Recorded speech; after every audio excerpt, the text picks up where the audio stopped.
사랑하는 제주교회 침례교회 성도 여러분, 한 주간 평안하셨습니까? 이 시간 먼저 교회 소식을 알려드리겠습니다. 오늘까지 사회적 거리두기에 동참하여서 온라인으로 예배를 드립니다. 새벽 기도회와 수요 바이블 아카데미는 정상적으로 진행이 됩니다. 개학을 한 학생들과 가정들을 위해서 기도해 주시기 바랍니다. 또 연세가 많으신 어르신들 의 건강을 위해서도 계속해서 기도를 부탁을 드립니다. 지난 태풍으로 떨어졌던 교회 간판을 더 튼튼하게 다시 달았습니다. 이 시간에 기도함으로 2020년 9월 13일 주일 예배를 하나님께 올려드리겠습니다. 나는 오직 주의 사랑을 의지하여 싸우니 나의 마음은 주의 구원을 기뻐하리이다. 내가 여호와를 찬송하리니 이는 주께서 내게 은덕을 베푸시니로다. 사랑의 하나님, 하나님의 사랑, 하나님의 구원, 하나님의 은혜에 감사를 드립니다. 우리에게 베푸신 그 사랑과 구원, 그 은혜에 힘입어 오늘 주님 앞에 모여 주님을 찬송하며 주님의 말씀에 귀 기울이게 하시니 이 예배, 신령과 진정으로 드리는 참된 예배, 참된 예배자 되게 하여 주시옵소서. 이 시간 각 처소에 있는 성도님들이 예배를 통해 하나님을 만나며 들려질 말씀의 가난한 심령을 허락하시고 성령님의 인도하심 속에 주님의 뜻을 깨닫게 하여 주시옵소서. 갚을 길 없는 사랑과 은혜를 주신 주님께 감사와 찬송을 드리며 예수 그리스도의 이름으로 기도합니다. 아멘. 오늘 함께 은혜 나눌 말씀 사도행전 16장 1절에서 5절 말씀입니다. 다 함께 읽도록 하겠습니다. 바울이 더베와 루스드라에도 이르매 거기 디모데라 하는 제자가 있으니 그 어머니는 믿는 유대 여자요 아버지는 헬라인이라. 디모데는 루스드라와 이고니온에 있는 형제들에게 칭찬받는 자니 바울이 그를 데리고 떠나고자 할새 그 지역에 있는 유대인으로 말미암아 그를 데려다가 할례를 행하니 이는 그 사람들이 그의 아버지는 헬라인인 줄 다 알미러라. 여러 성으로 다녀갈 때 예루살렘에 있는 사도와 장로들이 작정한 규례를 그들에게 주어 지키게 하니 이에 여러 교회가 믿음이 더 굳건해지고 수가 날마다 늘어가니라. 이 시간 우리 옆에 있는 가족들과 인사하겠습니다. 사랑합니다. 축복합니다. 은혜 많이 받으십시오. 기독교는 사랑의 종교입니다. 그래서 하나님은 사랑이시라고 말하고 우리는 우리 주변 사람들에게 당신은 사랑받기 위해 태어난 사람입니다 라고 말합니다. 맞습니다. 그러나 언제까지 받기만 하시겠습니까? 어느 순간부터 우리는 누군가를 사랑하기 시작합니다. 사랑받은 사람은 반드시 누군가를 사랑하게 되어 있습니다. 그러나 고통 없이 사랑할 수 있다고 믿는다면 일생 아무도 사랑할 수 없습니다. 나를 포기하는 것이 사랑임을 깨닫지 못한다면 일생 나 외에 누구도 사랑할 수 없습니다. 성경은 하나님의 사랑을 통해서 그것을 증명했습니다. 그리고 하나님의 사랑을 받아 누린 수많은 사람들을 보여주며 그것을 또 증거하고 있습니다. 오늘 우리가 바라보는 사도행전 본문의 내용도 여기에서 벗어나지 않습니다. 바울은 자신이 하나님으로부터 받은 사랑을 전하기 위해 전도여행을 떠납니다. 그가 전도여행을 통해 복음을 전하고 수많은 영혼들이 구원을 받았습니다. 그 상황 속에서 바울은요, 구원받은 사람들로부터 사랑만 받은 것이 아니었음을 우리는 1차 전도여행의 여정 속에서 바라보았습니다. 바울이 전한 복음은 하나님 바울을 구원해 주신 하나님의 사랑이 기인한 은혜가 아니었다면 불가능한 것이었습니다. 그렇게 바울은 자신의 권위를 내려놓고 고통스러운 전도여행을 통해서 예수를 믿지 않는 유대인들과 예수를 알지 못하는 이방인들에게 하나님의 사랑의 결정체인 예수 그리스도의 복음을 전하고 있는 겁니다. 안디옥을 출발해서 1차 전도여행 때 방문했던 지역들을 다시 찾아간 바울 일행이 복음을 전하면서 1차 전도여행에서 전한 내용에 첨가한 것이 있습니다. 바로 1차 예루살렘 공의회에서 판결한 내용이죠. 사도행전 15장 20절의 내용이 그 내용입니다. 다만 우상의 더러운 것과 음행과 목매어 죽인 것과 피를 멀리하고 편지하는 것이 옳으니. 이것은 이방인 그리스도인들은 할례를 받을 필요는 없지만 우상에게 제물로 바쳐진 음식과 교사당한 짐승의 고기나 피를 삼가하라는 내용입니다. 그것은요, 유대인들이 혐오하는 것이었기 때문입니다. 만약 이방인 그리스도인들이 유대인들이 혐오하는 것을 꺼리낌 없이 행한다면 그들의 삶은 예수님을 알지 못하는 유대인들이 복음을 받아들이는데 걸림돌이 될 것이었기 때문입니다. 이방인들에게 우상의 제물이나 교사란 짐승의 고기나 그 피를 먹는 것은 아무런 문제가 되지 않는 일이었지만 그럼에도 불구하고 이미 구원받은 이방인 그리스도인이라면 아직 구원받지 못한 유대인들을 위해서 그들이 혐오하는 것을 스스로 삼가하라고 촉구했던 것입니다. 그 결과 현지 이방인 그리스도인들의 믿음은 더욱 견고해졌고 이방인 그리스도인들의 수도 날마다 늘어나게 되었다고 성경은 증거해주고 있습니다. 그래서 오늘 본문 16장 3절의 내용은 우리를 당혹하게 합니다. 바울이 그를 데리고 떠나고자 할새 그 지역에 있는 유대인으로 말미암아 그를 데려다가 할례를 행하니 이는 그 사람들이 그의 아버지는 헬라인인 줄 다 알미러라. 바울이 직접 디모데에게 할례를 행했다는 거죠. 예루살렘에서 내려온 거짓 교사들로 인해서 안디옥의 이방인 그리스도인들에게 이방인들은 할례를 받지 않으면 절대로 구원받을 수 없다고 주장하며 안디옥 교회에 평지 풍파를 일으키지 않았습니까? 이 일로 바울은 바나바와 예루살렘에게까지 가서 제1차 예루살렘 공회를 통해서 방금 전에 읽었던 사도행전 15장 20절의 그 결과를 가지고 온 거죠. 이방인 그리스도인들에게 할례를 요구하는 것이 옳지 않다는 판결입니다. 그걸 받아온 이유가 여기 있었습니다. 그럼 바울이 단지 그 지역의 유대인들이 디모데의 아버지가 이방인이었다는 것을 안다는 이유로 디모데에게 직접 할례를 행했다는 것은 납득하기 어려운 일입니다. 이것은 제1차 예루살렘 공회의 판결이 이방인뿐만 아니라 믿지 않는 유대인들을 이 두 부류의 사람들을 모두를 위함임을 알아야만 이해가 가는 것입니다. 만약 디모데가 바울과 함께 전도자로 세움을 받지 않았다면 굳이 바울이 디모데에게 할례를 행할 이유가 없었던 것입니다.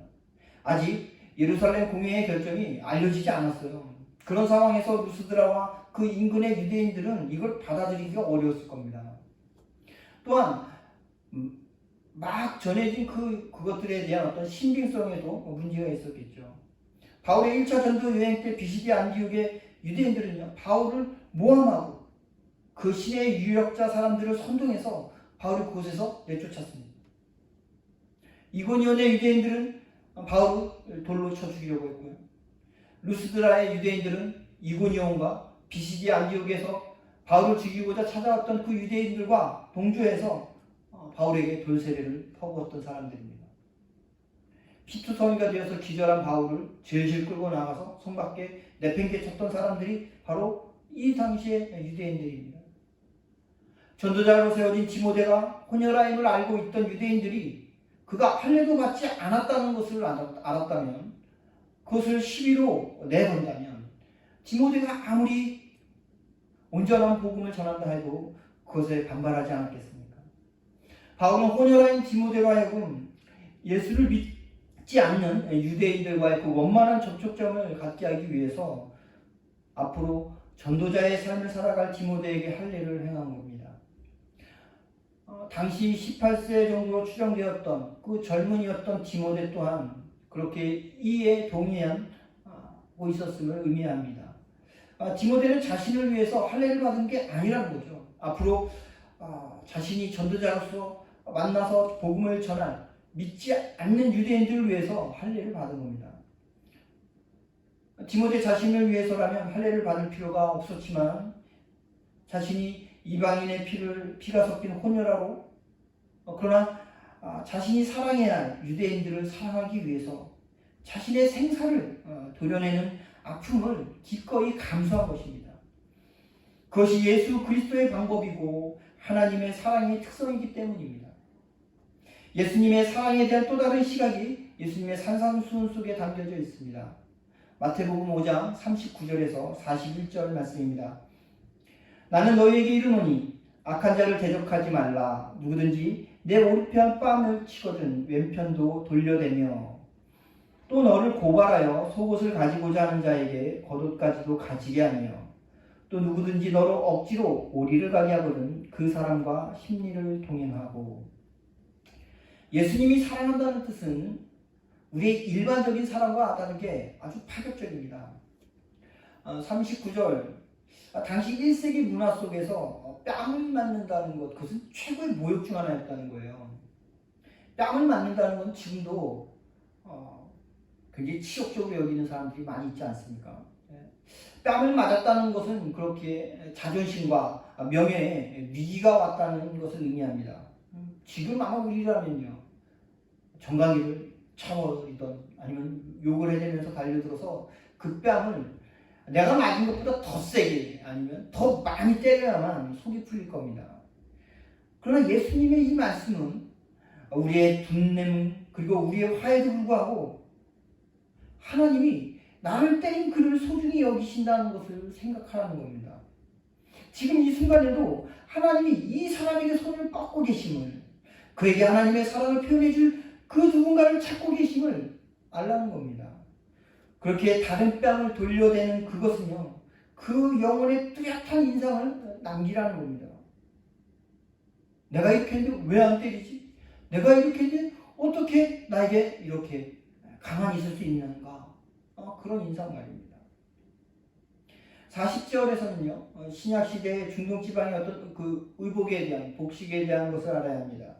당시에는 부드러운 직물로 짠 속옷을 입었고요. 그리고 그 위에 좀 더 두껍고 따뜻하게 짠 그 무거운 겉옷을 입었다고 합니다. 대부분의 사람들에게 그 부드러운 천으로 만든 그 속옷은 몇 벌씩 있었지만 겉옷은 많지 않았다는 거예요.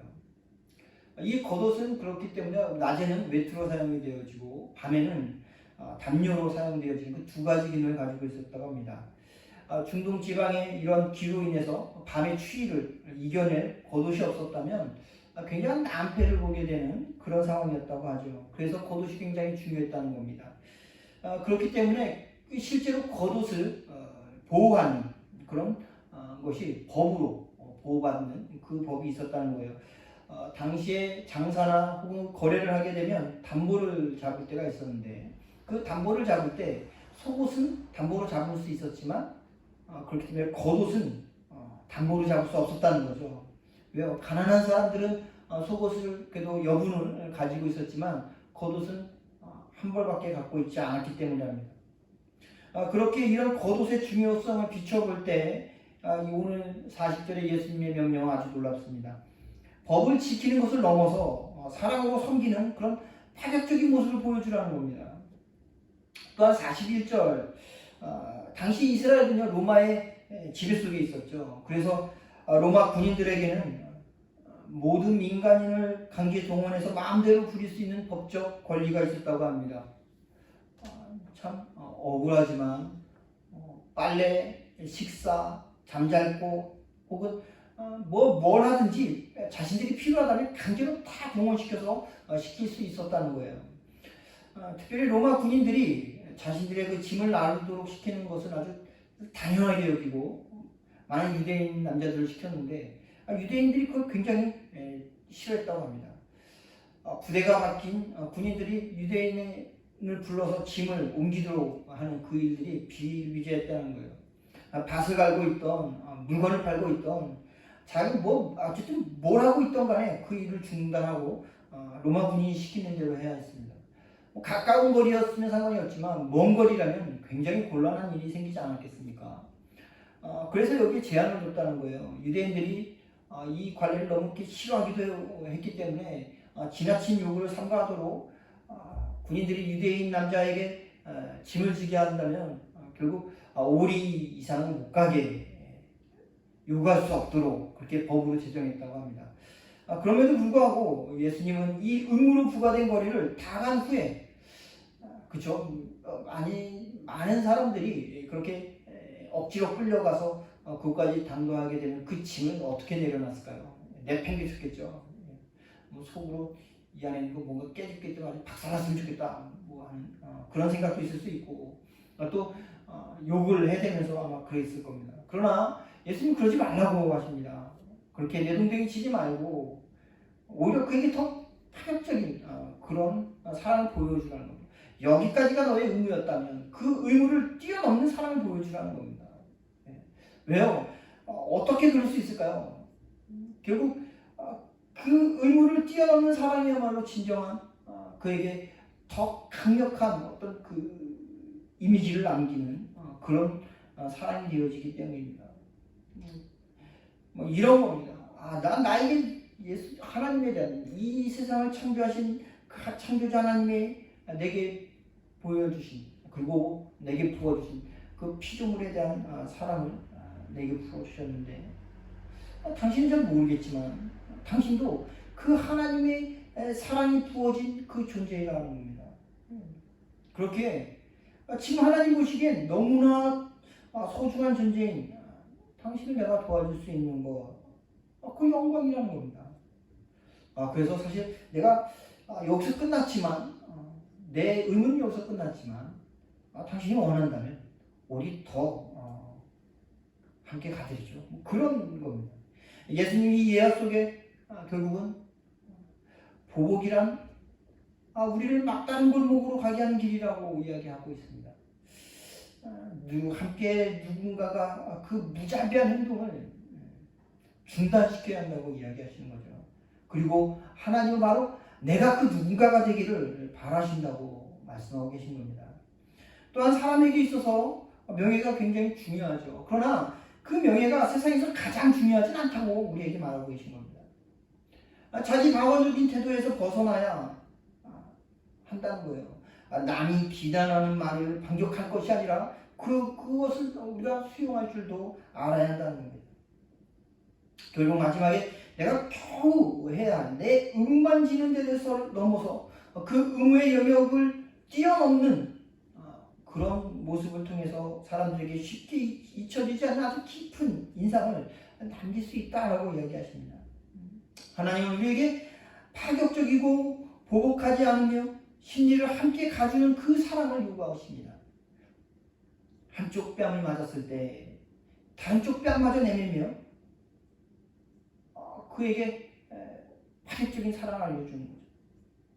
사람들 사이에서 적대감이라는 그 악순환을 끊어주고 영적으로 굳어진 사람들의 마음에 깊은 인상을 남겨서 우리로 하여금 그리스도의 사랑과 그 임재의 깊이를 느끼게 하는 길이 여기에 있는 겁니다. 바울은 적대시하는 유대인들에게 예루살렘 공의회 판결문을 통해서 반박하고 또 맞서 싸울 수 있었을 것입니다. 그러나 하나님의 사랑을 통해서 그는 그 싸움을 그치기를 원했습니다. 왜요? 그 유대인들 또한 하나님이 사랑하는 사람들이고 자신들의 동족으로서 구원받길 원했기 때문입니다. 그렇게 바울은 자신의 명예를 내려놓았습니다. 자신의 명분을 내려놓았습니다. 이런 바울의 하나님을 품은 그 사랑을 본 디모데 또한 그의 의견에 동의함으로 할례를 받고 하나님의 사랑을 품은 전도자로 수많은 유대인과 이방인을 향해서 예수 그리스도의 복음을 전할 수 있었습니다. 또한 수많은 사람들을 구원의 길로 인도할 수 있었습니다. 하나님의 사랑, 예수 그리스도의 사랑을 노래하는 우리의 삶 속에 그러나 정작 사랑의 열매가 맺혀지지 않는 이유가 뭘까요? 왜 교회가 오히려 분열과 대립, 다툼의 원인을 제공하고 있는 것입니까? 그것은 사랑하기 위해 고통을 감수하려고 하지 않기 때문 아닙니까? 사랑하기 위해 내 명예를 내려놓지 않기 때문 아닙니까? 사랑하기 위해 내 의무적인 영역을 벗어나려 하지 않기 때문 아닙니까? 진정 하나님의 사랑을 누군가에게 전하려면 파격적인 사랑을 할 수 있어야 합니다. 그것은 아픔을, 고통을 감수할 때 이루어집니다. 내 명예를 내려놓지 않고서는 할 수 없습니다. 의무를 벗어난 더 나아감이 있어야 합니다. 하지만 이 모든 것은 우리의 힘을 할 수 없습니다. 하나님의 도우심 속에서만 감당할 수 있습니다.